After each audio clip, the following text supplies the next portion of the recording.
I'd like to introduce Gene because Gene is like the guy. He's been 25 years at Farm Sanctuary. His first rescue was Hilda the sheep.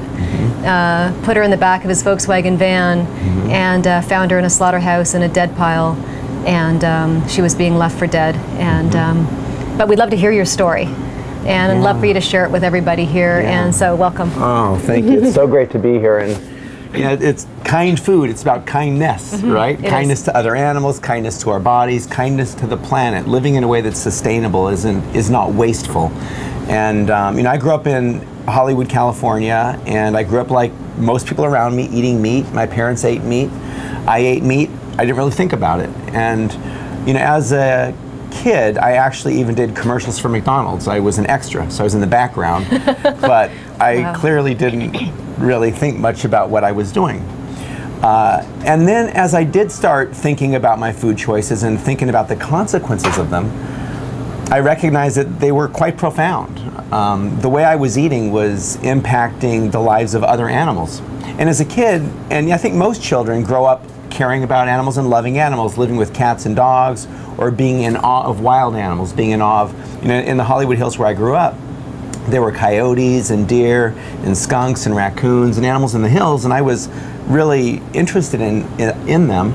And I had my cat Tiger, who was my best friend, but I was still eating these other animals. I didn't really put that together.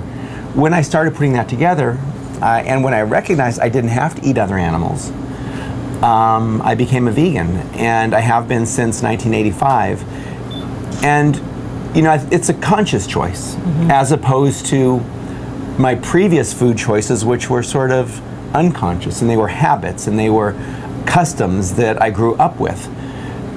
And then I started thinking about, and when I learned, I changed. And as time has gone, I've come to feel even more deeply and more strongly about this issue. Killing other animals unnecessarily like we do, it's bad for the animals, obviously, and the way we torment them on these factory farms is indefensible, unexcusable, it's horrific. But doing that is not only bad for the animals, it's bad for us. It causes us to become hardened and calloused and to sort of lose part of our empathy, which is a very important part of humanity. To feel something when somebody else is harmed is a natural reaction. And when we start shutting that off, it spreads beyond just to other animals. I think it also impacts our interactions with other people and also with the planet. Do we interact in a way that is respectful and empathetic and compassionate? Or do we interact in a way that's exploitive and callous and with disregard? And in the factory farming industry, in the food animal business, callousness and cruelty is normal. And then we consume these animal products in huge quantities in North America, and we are getting sick because of it ourselves. And so we're eating in a way that is not in our interest. We're eating in a way that's killing us, and also killing billions of animals every year. And it doesn't have to be that way. We can live in a way where we get everything we need. We feel good about the food we're eating. We don't have to say, oh, don't tell me about it, I don't want to know. Which is so often the case when factory farming discussions come up and people say, oh, I don't want to know, it's too upsetting. It's always the way. Yep. But these folks who say that are participating in this and supporting it.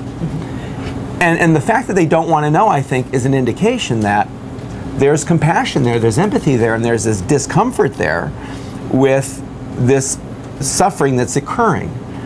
So a big message at Farm Sanctuary is that we want to encourage people to align their actions with their values, to make food choices that they can feel good about, and not to say, oh, I don't want to know, that's too upsetting. Because if you're eating in a way that you feel good about, you don't have to be in denial, you don't have to turn away. You can look straight at the food that's growing in the ground and eat it and feel okay about it. And we also encourage people to make food choices that are aligned with their interest, and to eat foods that are healthy and are going to allow us to live productive lives with less health problems. And it's also in our interest to support a food system that's not destroying the planet, which animal agriculture does. The United Nations came out with a report a couple years ago talking about how the livestock industry is one of the top contributors to the most serious environmental problems we're facing on the planet today, including climate change.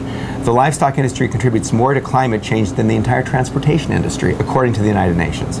So this is an industry, and this is an issue that has profound impacts.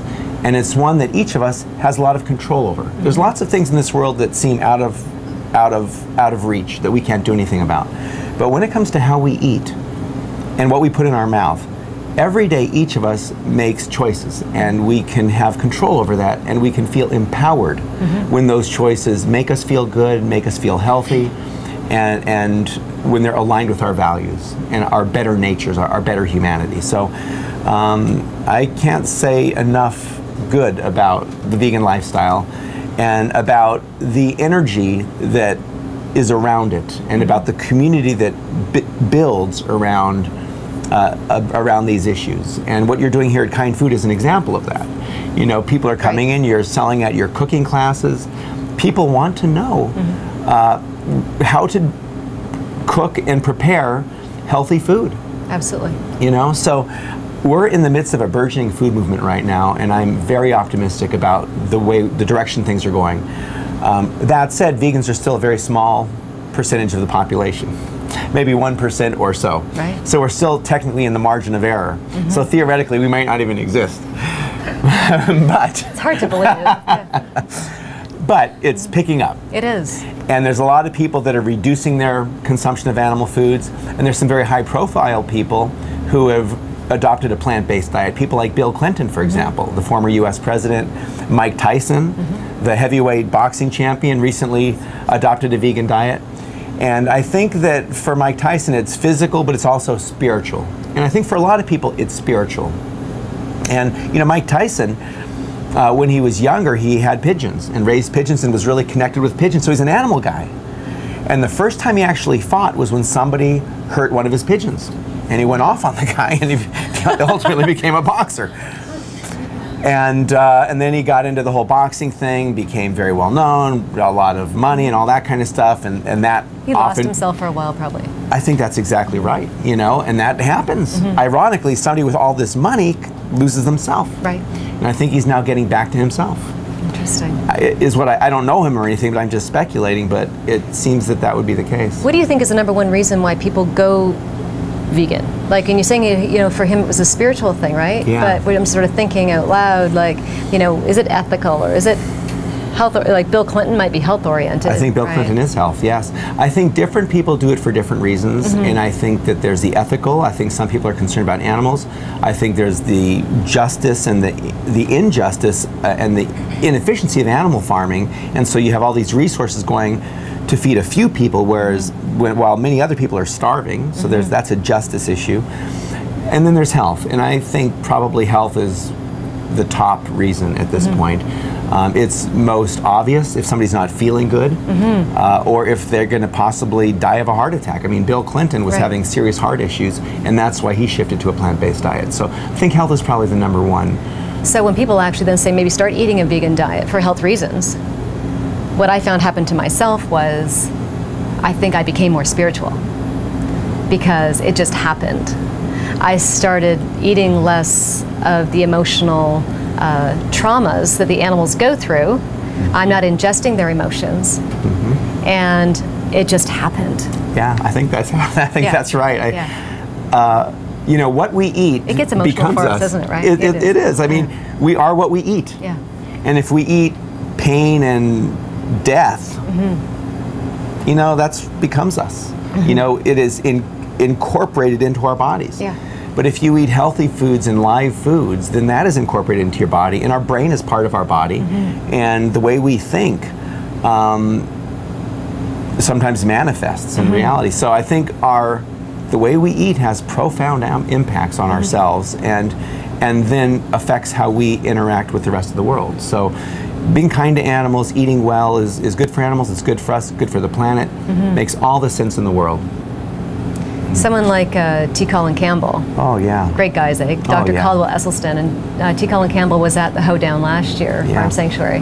And I studied under him with the Cornell University, the plant-based nutrition course he has there. And it was so eye-opening for me. Yes. And when they started talking about, one of the segments was about marine biology and how agribusiness, like the runoff into the waters, you know, killing the fish, etc. But the algae that are growing, the things that are not supposed to be growing in the waters, that are taking the oxygen out of the water, that are killing all the fish.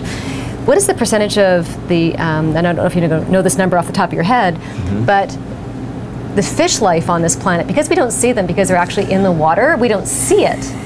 But that's one of the most abused animals on the planet is marine biology, and so the marine life.